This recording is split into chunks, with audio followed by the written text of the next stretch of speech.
Olá, meus amigos queridos da nossa Casa do Caminho. É com imensa alegria que nós nos reunimos mais uma vez através desse canal e na certeza de que Jesus, nosso Mestre, sempre nos acompanha, sempre nos protege, nos intui e que nunca esqueçamos que temos ao nosso lado os nossos mentores, os nossos amigos espirituais. Então, com imensa gratidão em nossos corações, pedimos a esse mentor da nossa casa, que é o Dr. Herman, e toda a sua equipe, que possa nos amparar nesses momentos de estudo de hoje. Graças a Deus.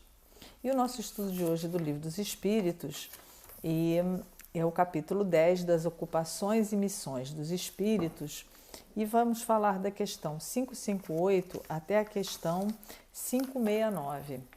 E é muito interessante esse tema, porque, por tradição, todos nós muitas vezes pensamos ou temos ainda essa crença trazida de outros tempos, de que uma vez na condição de desencarnados, né, ou mortos, como a gente falava, né, antigamente, nós descansávamos.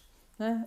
E essa é uma expressão tão repetida, que muitas vezes nós mesmos, já espíritas, já com conhecimento, quando nos deparamos com alguém que tem vindo a ter o desfecho do desencarne com algum sofrimento maior, nós falamos, ele descansou. E será que a gente reflete sobre isso? Sobre o que a gente efetivamente está falando? É claro que existe uma parcela de verdade no sentido em que as dores físicas, todo aquele sofrimento pode se findar. Teoricamente, ele se finda, né? Porque se nós abandonamos o corpo, o espírito prossegue, não deveria mais sentir nenhum tipo de aflição. Mas também nós sabemos que, apegados como ainda somos, como nós ainda nos identificamos com o nosso corpo físico, existem inúmeros relatos de espíritos que se mantêm na zona do sofrimento pela impressão da sensação daquelas últimas dores antes do desencarne. Mas, de um modo geral, pelo nosso conhecimento e entendimento, e o conhecimento liberta, é muito importante que a gente perceba a nossa natureza. Todas as vezes eu repito essa mesma tecla. Nós somos espíritos imortais, né, em caminhada. E estamos com um corpo de carne aqui. É claro que quando nós abandonarmos o nosso corpo, nós iremos, igualmente nossos queridos que aqui ficarão, nós também sentiremos saudade, teremos as primeiras impressões ainda registradas em nosso perispírito, mas se nós tivermos a consciência, não, eu sou um espírito em caminhada, aquelas sensações, será muito mais fácil para que nós nos desprendamos da nossa condição de espíritos encarnados e passemos a usufruir efetivamente da qualidade e dos atributos e das condições de um espírito desencarnado. Então, esse capítulo aqui, onde ele trata das ocupações e missões dos espíritos, ele vem esclarecer o que acontece conosco, qual é a nossa atividade, digamos assim, enquanto a gente está no plano espiritual, na erraticidade. E existem grandes variações disso, dessa condição. A primeira pergunta que Kardec faz aos espíritos aqui, se existe alguma outra coisa que incumbe os espíritos fazer que não seja melhorarem-se pessoalmente, né? Porque é interessante porque Kardec coloca sempre trazendo para nós, porque isso é instrutivo. Né? Não adianta ele só se referir, e ele se refere em inúmeras partes do Pentateuco, sobre as condições dos espíritos superiores. Mas nós precisamos entender em que condição nós estamos e como nós podemos atuar. Então ele fala assim, concorrem para a harmonia do universo. A vida espírita é uma ocupação contínua, ou seja, é claro que os espíritos estão falando que aqueles que concorrem para a harmonia do universo, da forma positiva e plena e absoluta, são espíritos mais avançados. Mas nós também podemos conviver para a harmonia do universo. E isso já pode começar agora aqui. né? Aquela música Paz do Mundo Começa em Mim, é um processo que a gente precisa produzir para toda a nossa caminhada a partir de agora. Então, é fato, nós não descansamos quando a gente desencarna. A gente descansa da condição de esforço físico que é feito aqui, mas nós iremos nos deparar com inúmeras tarefas, com inúmeras missões, com inúmeras atividades. E que atividades são essas? Os espíritos respondem, concorrem para a harmonia do universo. Se nós entendêssemos, né, toda a complexidade de como funciona a vida no plano terreno, como funciona esse intercâmbio entre o plano terreno e o plano espiritual, ficaria mais fácil. Daí a nossa dificuldade ao desencarnarmos, então nós precisamos ainda irmos para algumas colônias, das colônias lá nós iremos aprender algumas atividades, nos impregnarmos dessa energia, compreendermos as nossas possibilidades como espíritos.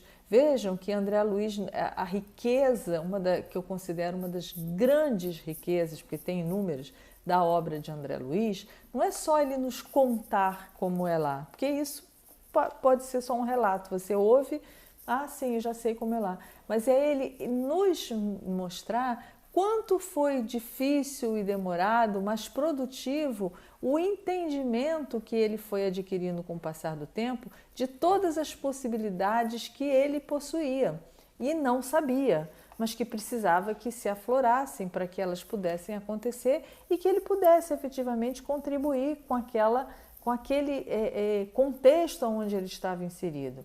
Então, ele ter sido médico no plano terreno ajudou? Ajudou. Mas foi suficiente? Não, não foi.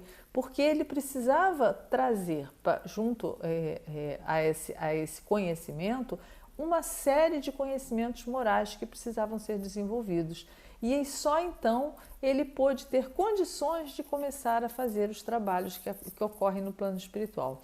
Então a gente tem que entender que talvez seja o grande ponto desse estudo de hoje, é que em qualquer local que nós estivermos, seja na condição de encarnados, seja na condição de desencarnados, nós somos ferramentas contribuintes para a harmonia do que está à nossa volta e do nosso próprio universo interior.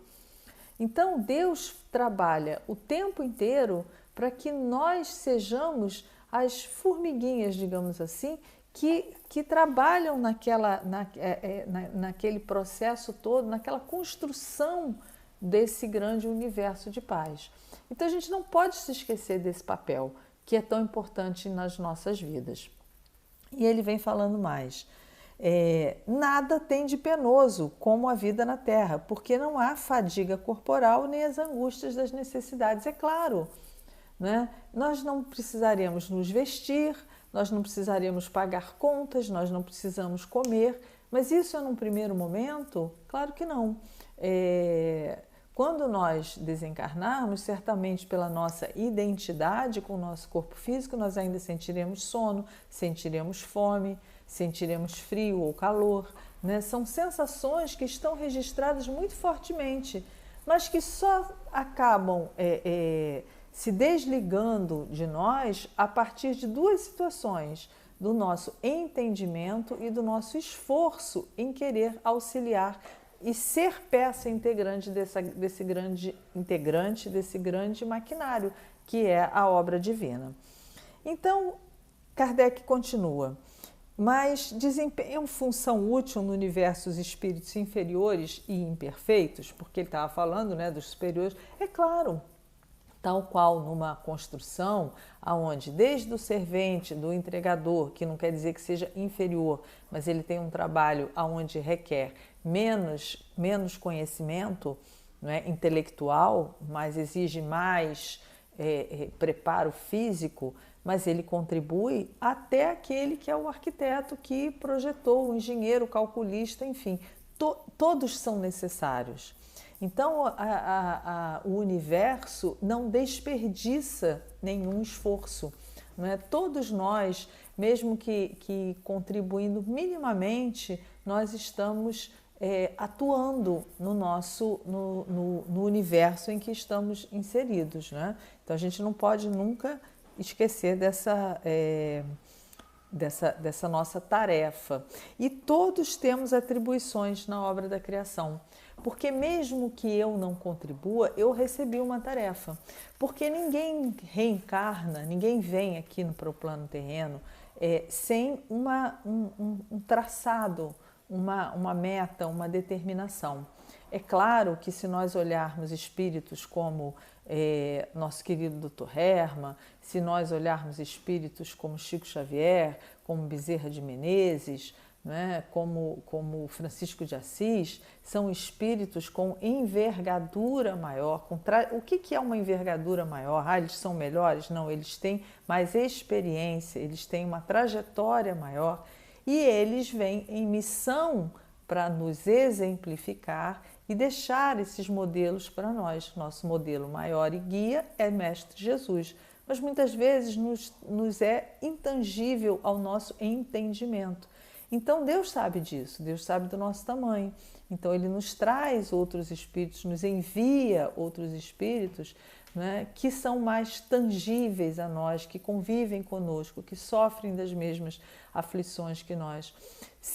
Daí a importância de nós sempre termos conhecimento da vida dessas pessoas. Leiam, não deixem de ler as biografias, não só as inúmeras e infinitas biografias de Francisco de Assis, que é o ser mais biografado depois de Jesus, como também de espíritos mais próximos a nós, né, que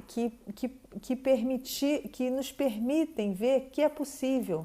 Estudem a vida de Bezerra de Menezes. Ele viveu há muito pouco tempo atrás conosco e ele teve que fazer muitas escolhas. E existem muitos livros interessantes. Tem um que chama-se, se não me engano, Casos de Bezerra de Menezes, Casos da Vida de Bezerra de Menezes, não me recordo exatamente o nome agora. Mas procurem, porque é importante e a gente vai se deparar com situações que muitas vezes são muito parecidas com as que nós estamos vivenciando. E aí, ter alguém que escolheu e que tem a envergadura de um Dr. Bezerra de Menezes, né, vai nos facilitar nas nossas próprias escolhas. Né? Então, todos nós temos alguma missão. E nós descobrirmos qual é o nosso papel na obra da criação, nós nos percebermos qual é a nossa responsabilidade nessa caminhada, auxilia muito. Por quê? Mas isso a gente só vai conseguir descobrir, primeiro, se a gente colocar a mão na massa, começar a auxiliar o próximo, começar a ajudar, começar a contribuir, mesmo que a gente ainda não saiba. 2, através de conhecimento, estudo, né, mergulho profundo em autoconhecimento e na própria doutrina espírita e principalmente no Evangelho de Jesus, que com essa troca a gente consegue identificar qual é o nosso trabalho. Né? E tem um outro auxílio que é muito importante também, muito pouco utilizado por nós, que é o auxílio do nosso mentor. Todas as noites nós nos desdobramos, né, durante o sono. Se nós pedirmos, antes de nós irmos deitar, nas nossas preces, né, fazemos todas as nossas preces de costume e tal, mas que nós possamos pedir para os nossos mentores: olha, essa noite eu quero conversar com você em desdobramento. Eu quero que você me auxilie a que eu possa compreender qual é a minha tarefa, qual é a minha missão enquanto eu estou aqui encarnado. Porque eu quero, primeiro, não perder a oportunidade que eu estou tendo e quero dar continuidade a essa missão quando eu estiver no plano espiritual. Então, um dos trabalhos, né, uma das ocupações dos espíritos e do nosso mentor, que estar na condição de espírito desencarnado, é nos tutelar. E nos tutelar aqui no caminho terreno e também nos tutelar em espíritos, para que nós não percamos mais tempo. Então, quem sabe agora nós estamos aqui sendo tutelados por ele e quem sabe num próximo momento ele virá, né, na condição de encarnado e nós já possamos ter condição de tutelá-lo.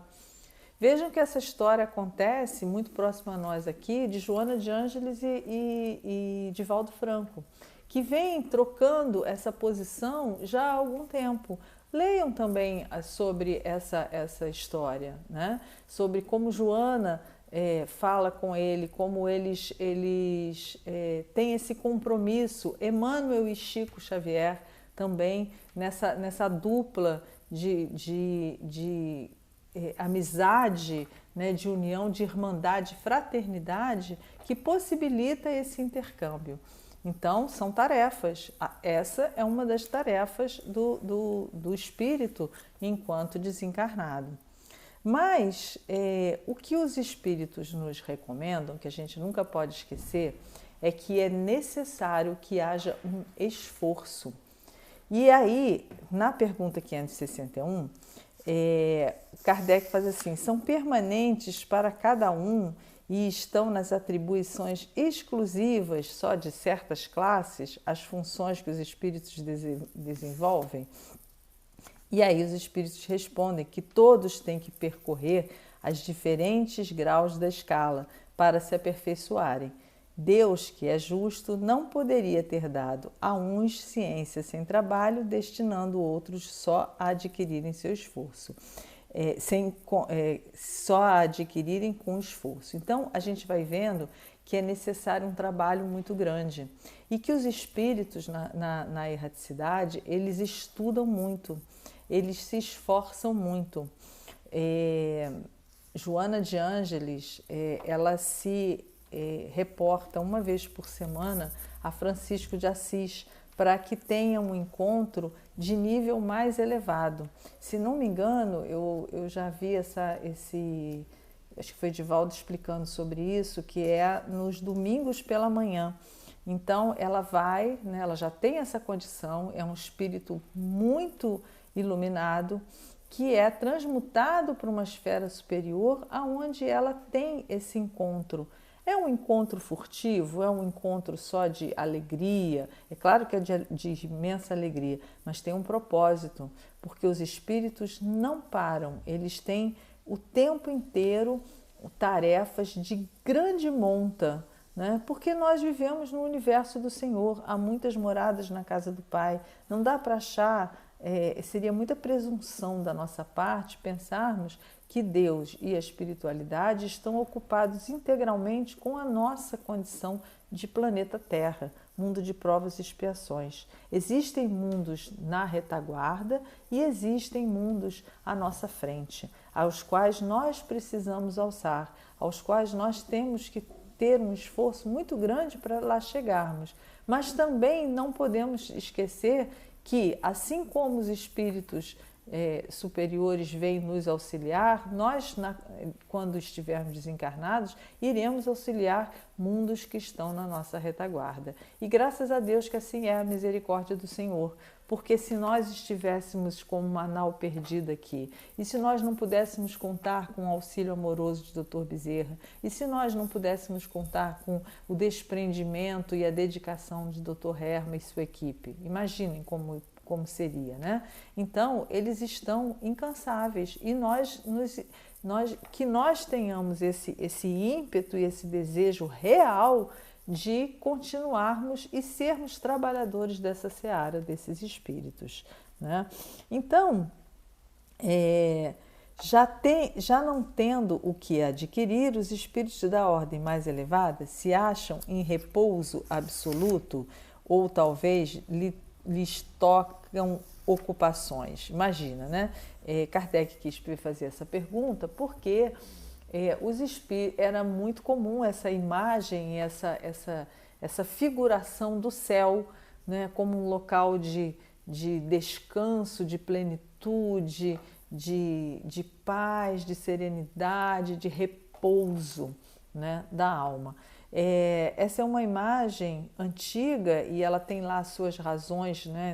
Não teria como a gente dissertar sobre isso agora, mas os espíritos respondem imediatamente: que quererias que fizessem na eternidade? A ociosidade eterna seria um eterno suplício. Imagina ficar sem fazer nada, imagina não ter nenhuma atribuição a fazer. Não existiria nenhum sentido, porque o universo seria estático, não é? E nós sabemos que o universo Deus cria de todo sempre e trabalha incansavelmente a todo o tempo. Então, assim, nós somos frutos, né, desse trabalho constante. Imagina se nosso corpo, vamos trazer agora para o nosso universo físico aqui. Nosso corpo físico é um universo que tem bilhões de células. E se o nosso corpo resolvesse descansar determinadas partes, se o nosso coração resolvesse parar, se o nosso estômago resolvesse que não ia fazer a digestão, se o nosso fígado, o nosso pâncreas, o nosso intestino, o nosso coração não bombeasse mais o sangue e com isso o oxigênio faltasse aos nossos pulmões e o cérebro. Então, esse universo aqui já é um exemplo, não é, dessa função básica, porém fundamental para que nós estejamos aqui e sejamos essa expressão divina aqui no planeta Terra. Né? Da mesma forma, nós podemos e seremos parte e contribuição, né, no universo terreno, no universo espiritual. Então, Kardec pergunta, então, qual é a natureza dessas ocupações? E os espíritos respondem: receber diretamente as ordens de Deus, transmiti-las ao universo inteiro e velar para que sejam cumpridas. Ou seja, é uma cadeia. Né? Então quando eu desencarnar vou receber uma ordem de Deus? Vamos olhar o nosso tamanho. Nós receberemos, num primeiro momento, uma orientação daqueles mais próximos de nós, nossos mentores, que vão receber dos seus superiores, que vão receber dos seus governadores, que vão receber de grandes espíritos e que vão receber, esses estão recebendo de Deus. É uma hierarquia necessária e extremamente organizada no plano espiritual. E o trabalho, como já falei, é absolutamente incessante. E será que os espíritos, eles se cansam? Eles não se cansam porque eles têm absoluta consciência do bem e do dever, da necessidade de ser útil. É muito difícil para a gente ter essa compreensão, porque nos falta ainda a experiência e essa consciência. Talvez para alguns de nós que já estamos na seara trabalhando minimamente aqui com Jesus, já tenhamos experimentado de forma muito sutil a alegria do dever cumprido.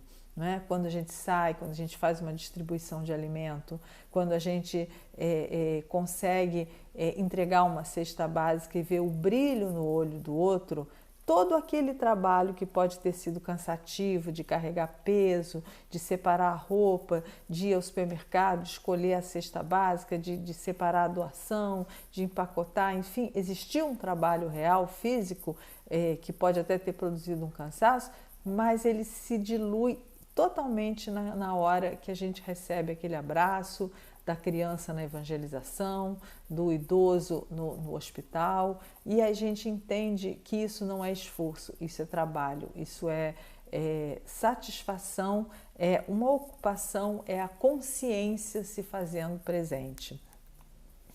Então, não existe ociosidade no plano espiritual. Nós aqui muitas vezes nos permitimos momentos ociosos e os espíritos nos chamam muita atenção com relação a isso.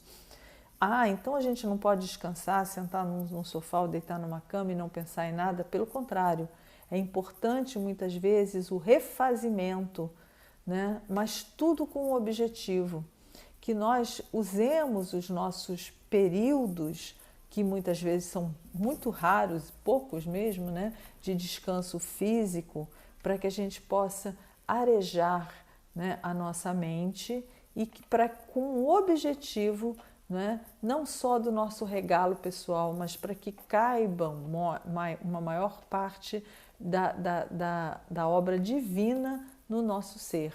Então, quando a gente sai de férias, quando nós formos deitar, né, para o nosso descanso do corpo físico, que nós sempre peçamos a Deus que esse refazimento se transforme em espaço útil né? Nós aqui ainda na condição de encarnados precisamos do alimento, precisamos do descanso, não podemos comer demais porque senão ficamos com digestão, não podemos ficar sem dormir porque senão nosso corpo não aguenta. Então que obedeçamos às condições de encarnados que estamos, mas objetivando acima de tudo o trabalho que será incansável e incessante enquanto espíritos que somos em nossa essência. Agora, olha que interessante, questão 566. Um espírito que haja cultivado na Terra uma especialidade artística, que tenha sido, por exemplo, pintar, arquiteto, se interessa de preferência pelos trabalhos que constituem objeto da sua predileção durante a vida? E aí os espíritos respondem, tudo se confunde num objetivo geral. Então, por que tudo se confunde num objetivo geral na hora que a gente desencarna? Porque o nosso entendimento se amplia, né? Dr. Herman, quem já teve oportunidade de ter contato com ele, ele gosta muito de explicar sobre isso, que a nossa consciência se amplia quando nós retornamos ao plano espiritual. E nós olhamos para todo esse conhecimento, todo esse nosso gostar, né? Aqui tem pessoas que gostam da música, tem pessoas que gostam da culinária, tem pessoas que gostam das artes, né? Nós somos conduzidos para determinadas, o que a gente chama de dom, né? Aqui no plano terreno, muitas vezes tem a finalidade de despertar em nós determinadas sensibilidades adormecidas até então, para que nós possamos atuar em determinada área. Agora, a gente nunca pode esquecer que o que é belo, o que é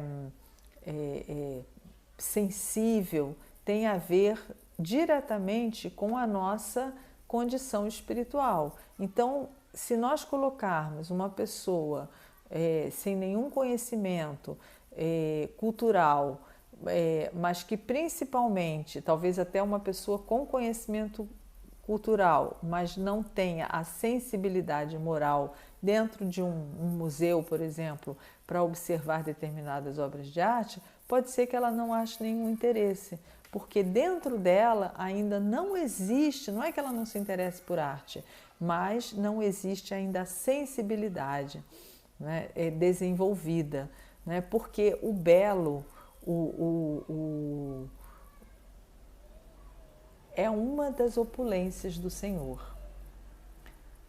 Quando nós lemos as obras, né, de André Luiz, ou, por exemplo, um livro muito interessante que traz essa explicação muito claramente, são Cartas de uma Morta, que é o livro sobre a mãe de Chico Xavier, né, um relato dela sobre os idas a outros planetas. Ela tenta descrever para o nosso entendimento coisas que ela viu que são assim inimagináveis. As cores no plano espiritual não são como as nossas cores, por mais bela que seja.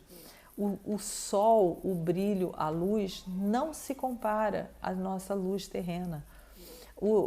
Qualquer obra de arte, qualquer pintura, qualquer escultura não se compara ao que existe e o que é belo na construção do plano espiritual. Isso é dito por todos os espíritos.